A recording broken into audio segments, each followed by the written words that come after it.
당신의 밤에 쉼표가 되는 시간. 저는 남자 사람입니다.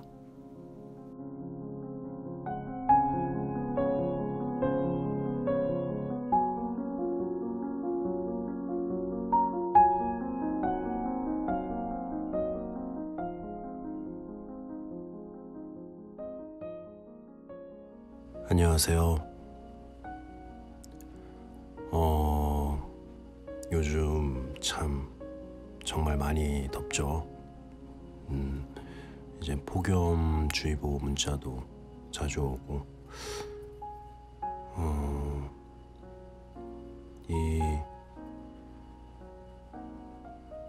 정말로 이 많이라는 것도 부족한 것 같아요. 요즘은 이젠 더위도 더위고 또 코로나로 인해서 이 거리두기까지 정말 힘든 일들의 연속 같습니다. 특히 이제 자영업자분들 같은 경우에는 이제 시위까지 한다고 하던데, 참 언제쯤 끝이 날까요? 끝이 나기는 할까요? 하지만 어떤 일이든지 끝날 것 같지 않는 그런 것들도 분명 끝이 나긴 나더라고요. 네. 오늘 그런 경험을 했어요. 저는 매일은 아니지만 가끔씩 일기를 쓰거든요. 그런데 2018년도부터 적었던 얇은 노트가 있어요. 근데 그 노트가 오늘 전부 채워졌더라고요. 정말 얇은 노트인데 이렇게 긴 시간을 사용할지는 몰랐다가 점점 이걸 전부 채울 수 있는 날이 오긴 올까? 라는 생각이 들더라고요.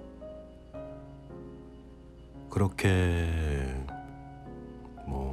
꾸준히 조금씩 적다 보니 이렇게 끝이 났습니다. 물론 이제 다시 새로운 노트를 채우기 시작해야겠지만 그런 것 같아요. 중간에 어떤 일이든지 중간에 멈추지 않는다면, 아니 혹은 먼저 멈춘다고 해도 결국 어떻게든 끝을 내지 않을까.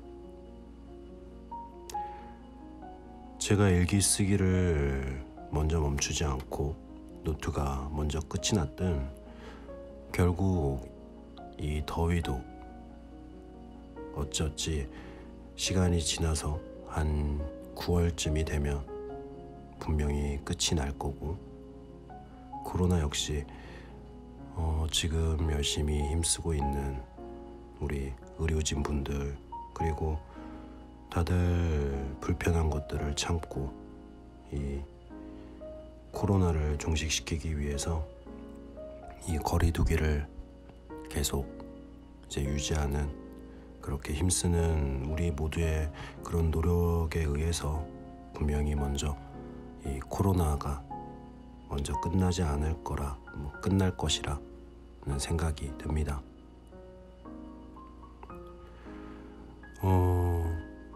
무더위든 코로나든 먼저 지치지 않기 위해서는 이 휴식이 중요하겠죠. 네. 그럼 오늘도 우리 당신의 밤 쉼표 하나 청취자분들의 휴식을 위해 한번 당신의 밤 쉼표가 되는 시간, 톨스토이 11번째 시간입니다.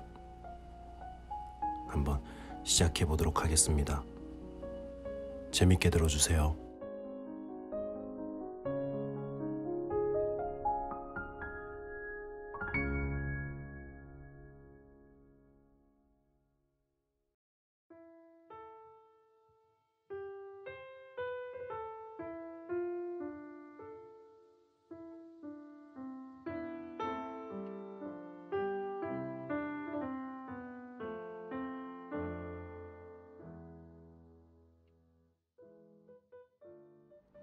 코르네이 바실리에프 마지막 시간.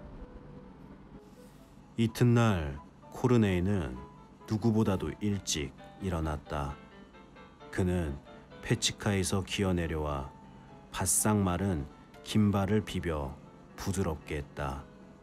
그리고 간신히 딱딱한 장화를 신고 보찜을 졌다. 아니 할아버지, 조반이나 자시고 가시지 않고 하고 할머니가 말했다. 고맙습니다. 가봐야겠습니다. 그럼 자, 여기 어제 저녁에 유과라도 가지고 가세요. 자루 속에다 넣어드릴 테니. 코르네이는 고맙다는 인사를 하고 작별했다. 돌아가시면서 또 들르세요. 그럼 잘 가세요. 바깥에는 모든 것을 뒤덮고 있는 두터운 가을 안개가 자욱이 끼어 있었다. 그러나 코르네이는 길을 익히 알고 있었다. 길에 어떤 내리바지나 치바지도 하나하나의 덤불로, 길가에 버들이란 버들도, 길 좌우의 숲도 잘 알고 있었다. 비록 17년 동안에 어떤 것을 베어져 나가 묵은 등거리에서 새순이 자라기도 하고, 또 어떤 것은 어린 나무가 묵은 나무가 되기도 했다고는 하나 가야초는 예나 조금도 다름없었다. 그저 마을가에 예전에는 없었던 새 집이 몇 채 세워져 있을 뿐이었다. 그리고 목조집이 벽돌집이 되어 있었다. 그의 돌집은 그저 조금 헐었을 뿐 옛날 그대로였다.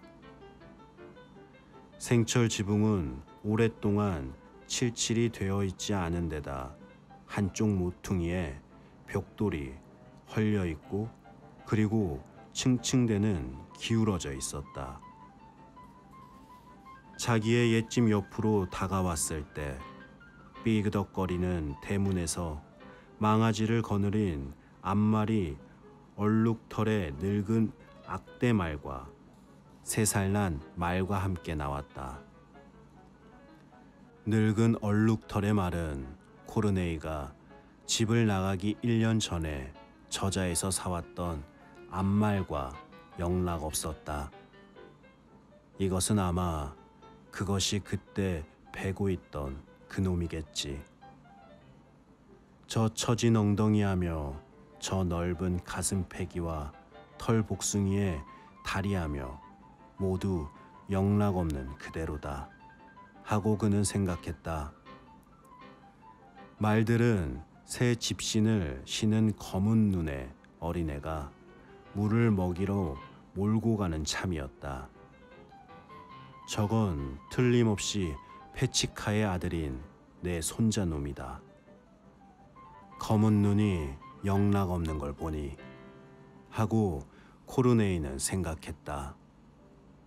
어린애는 낯선 늙은이를 바라보다가 먼지 속을 뛰어 돌아다니기 시작한 망아지 뒤를 쫓아 뛰어갔다.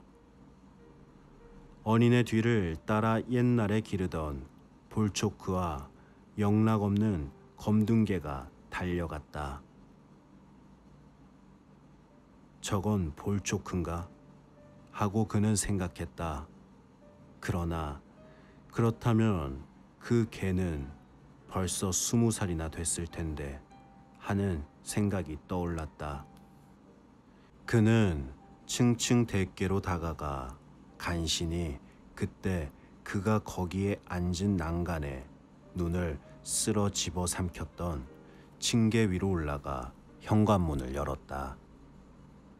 어찌 말도 없이 기어들어오는 거야 하고 거느림체에서 여자의 목소리가 꽥 소리쳤다. 그는 그 목소리를 알아들었다. 그리고 힘줄이 툭툭 붉어지고 비쩍 마른 주름살 투성이의 할머니인 그녀 자신이 문에서 몸을 쑥 내밀었다.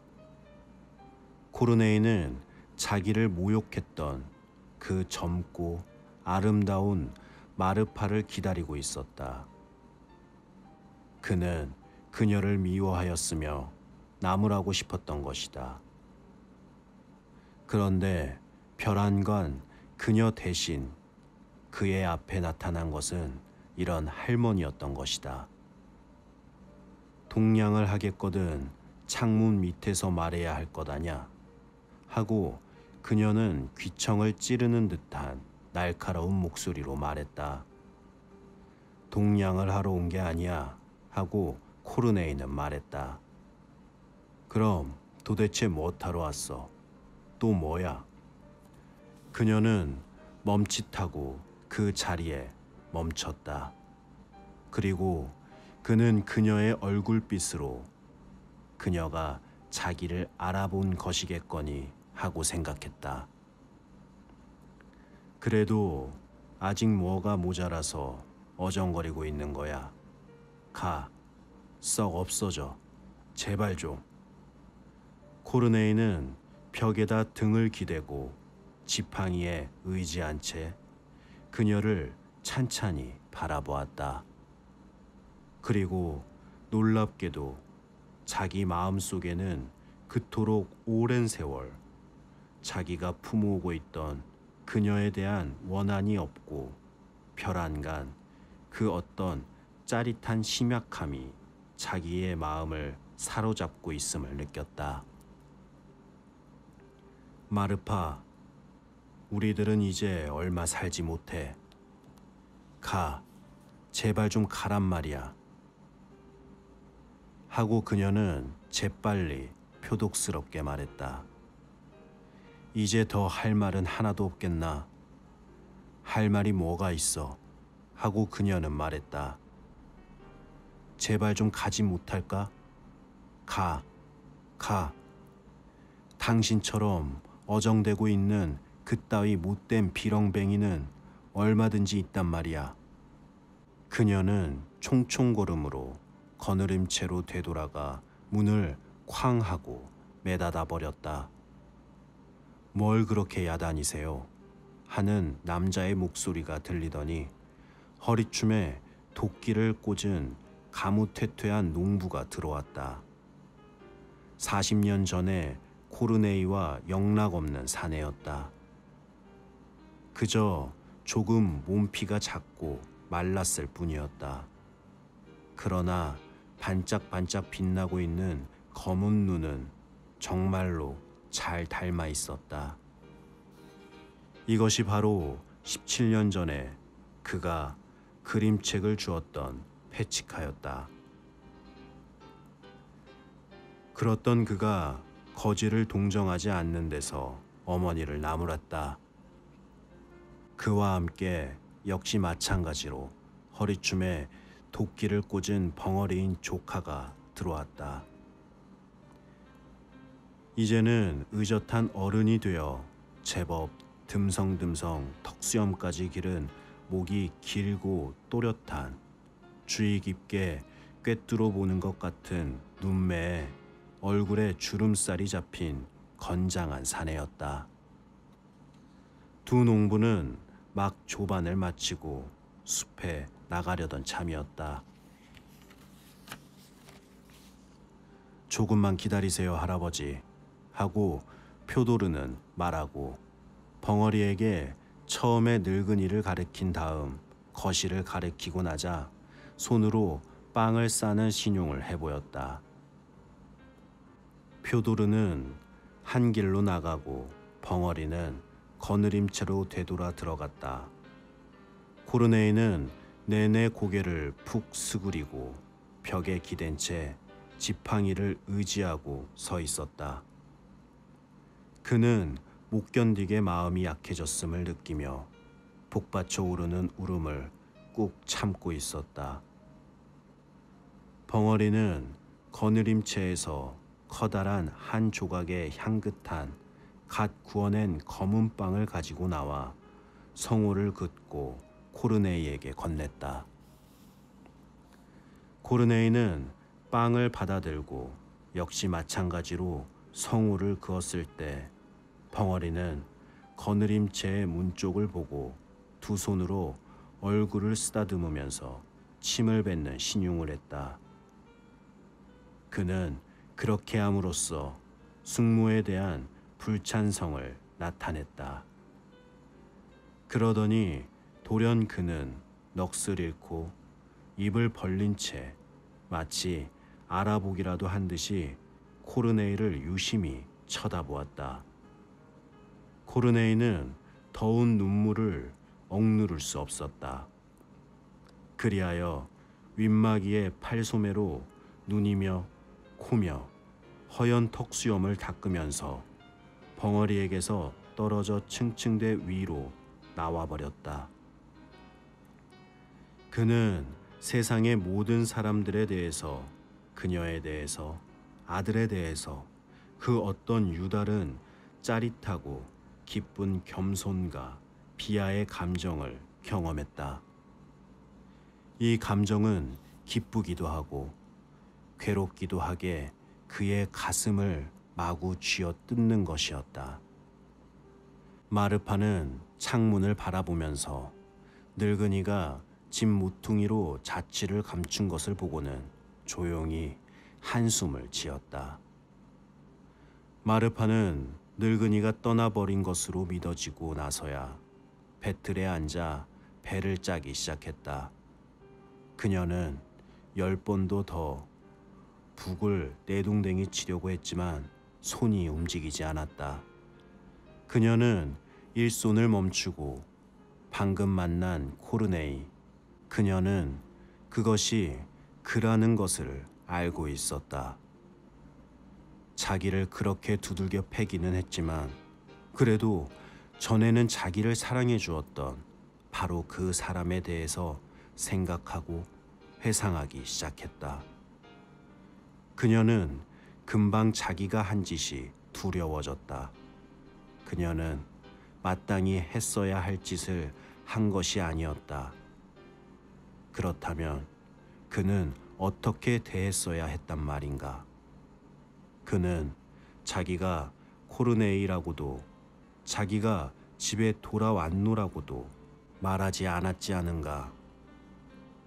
그리하여 그녀는 다시 북을 들고 해가 질 때까지 배짜기를 계속했다.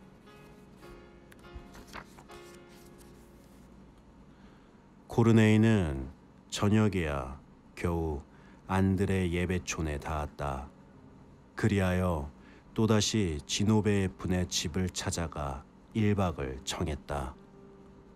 그는 받아들여졌다. 아니, 할아버지, 길을 떠나지 않으셨던가요? 못 떠났습니다. 워낙 몸이 쇠약해져서 말씀이에요. 가다가 도로 왔습죠. 재워주시겠습니까? 재워드리다 뿐이겠어요. 자, 이리 오셔서 말리세요. 하룻밤 내 코르네이는 열병으로 괴로워했다. 새벽에야 겨우 잠에 빠졌다. 눈을 떴을 때 집안 사람들은 모두 저마다 일터에 뿔뿔이 흩어져 가고 거느림체에 아가시카 혼자 남아 있었다.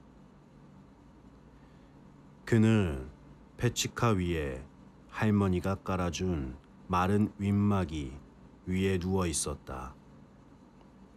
아가시카는 페치카에서 빵을 꺼내고 있었다.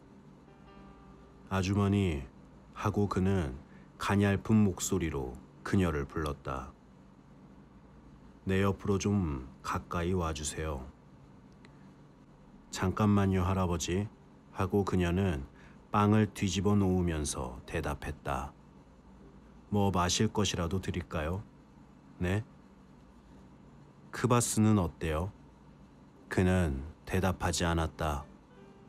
그녀는 빵을 다 뒤집어 놓고 나서 크바스 한 쪽박을 들고 그의 옆으로 다가왔다. 그는 그녀 쪽으로 돌아 눕지도 않고 마시려고도 하지 않았다. 그리고 얼굴을 위로 반드시 향하고 누워서 꼼짝도 하지 않고 이렇게 말하기 시작했다. 하고 그는 나직한 목소리로 말했다. 드디어 나도 다 된 것 같습니다. 나는 이제 죽어버리고 싶습니다. 그러니 부디 나를 용서해 주시구려. 그게 무슨 말씀이세요? 뭐 당신은 나에게 하나도 나쁜 짓을 하지 않으셨는걸요? 그는 잠시 잠자코 있었다. 홍 말이에요. 당신이 어머니한테 가는 일이 있거든. 그분에게 말씀해 주세요. 남 모르는 영감이 그러더라고. 말씀해 주세요. 어제 찾아갔던 남 모르는 영감이 말씀해 주세요. 그는 훌쩍거리기 시작했다. 그럼 당신은 저희 마을에 다녀오셨던가요? 다녀왔습죠. 알겠습니까? 말씀해 주세요. 어제 그 남 모르는 영감이 말씀해 주세요.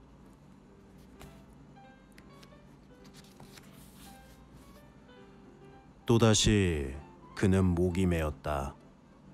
그러더니 마침내 안간힘을 써 마저 말을 마쳤다.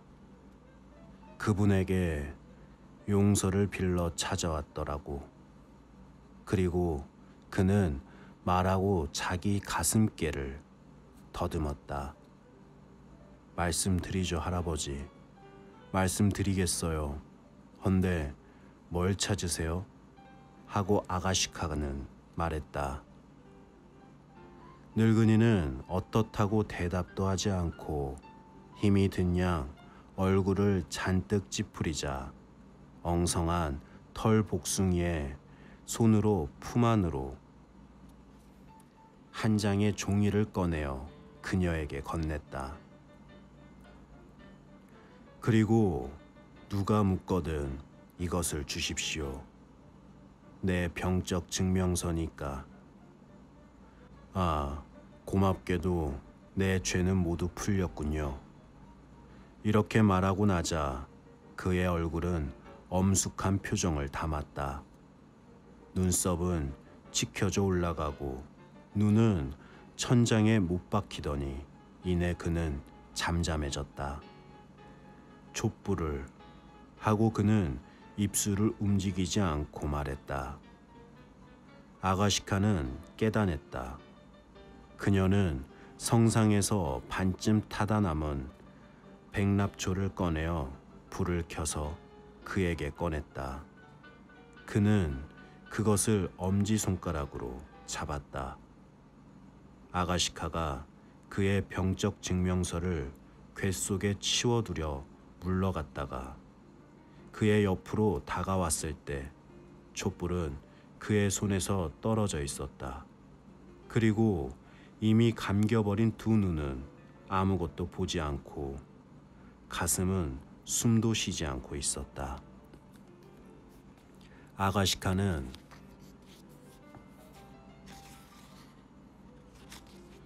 성호를 긋고 촛불을 끄자 깨끗한 수건을 꺼내어 그의 얼굴을 덮어주었다. 그날 밤 마르파는 한잠도 자지 못하고 내내 코르네이에 대해서 생각하고 있었다. 날이 새기가 바쁘게 그녀는 두루마기를 걸치고 플라토크를 쓰자 어제의 늙은이를 찾아 나섰다. 이내 그녀는 그 늙은이가 안드레 예배촌에 있다는 것을 알았다.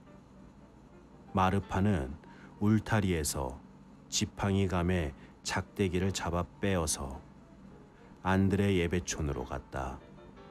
걸음을 재촉하면 재촉할수록 더욱더 두려워졌다. 그에게 사과하자. 그리고 집으로 데리고 들어와서 죄를 씻자. 비록 그 일을 제 집의 아들 앞에서나마 죽게 해주어야지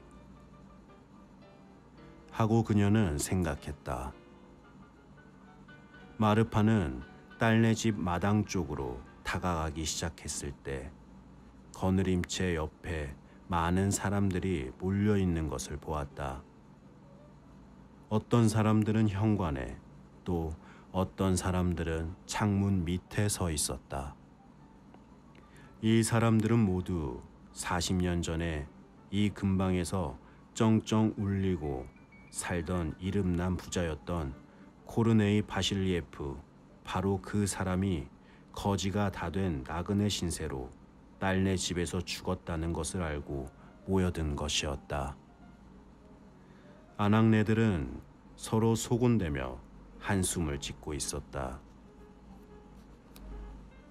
마르파가 거느림채로 들어가려고 했을 때 사람들은 그녀를 들여보낼 양 길을 비켜주었다. 그녀는 성상 밑에 씻겨서 수의를 입히고 엄포를 씌워놓은 시체를 보았다. 그 위에서 글을 읽을 줄 아는 필립 코노느이치가 사제보의 흉내를 내면서 목청을 길게 뽑아 슬라브어의 시편을 읽고 있었다. 이제는 용서할 수도 용서를 빌 수도 없었다. 코르네이의 엄숙하고 아름다운 노안으로는 그가 모든 것을 용서하고 있는 것인지 혹은 아직도 성을 내고 있는 것인지 알 수 없었다.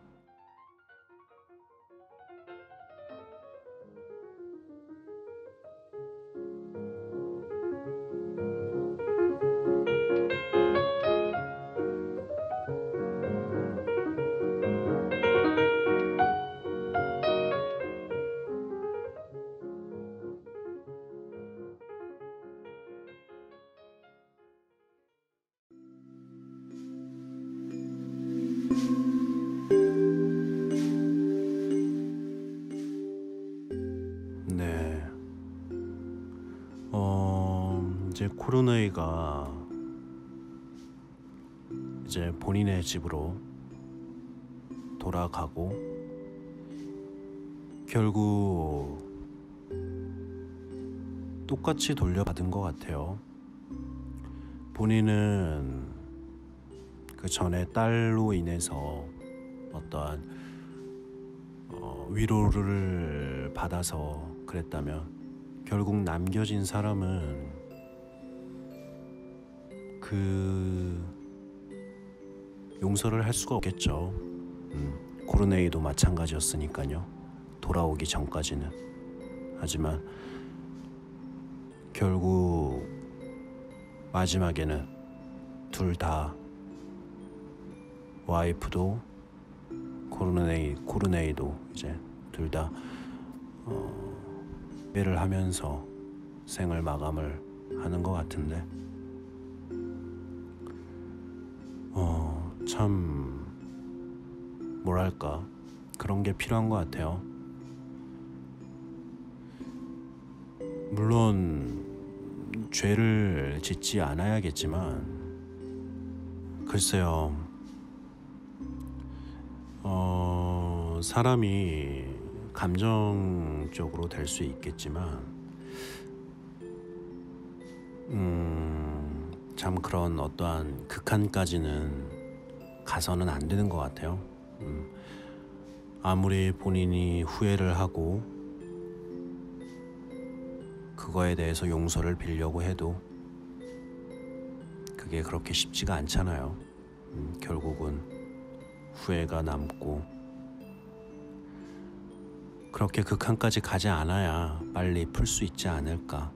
빨리 이야기할 수도 있고 참 그게 안 되니까 인간이겠지만 뭐 일단 오늘은 여기까지 하고요. 그럼 저는 오늘도 이렇게 인사드리도록 하겠습니다. 당신의 밤에 쉼표 하나. 저는 남자 사람이었습니다. 편안한 밤 되세요.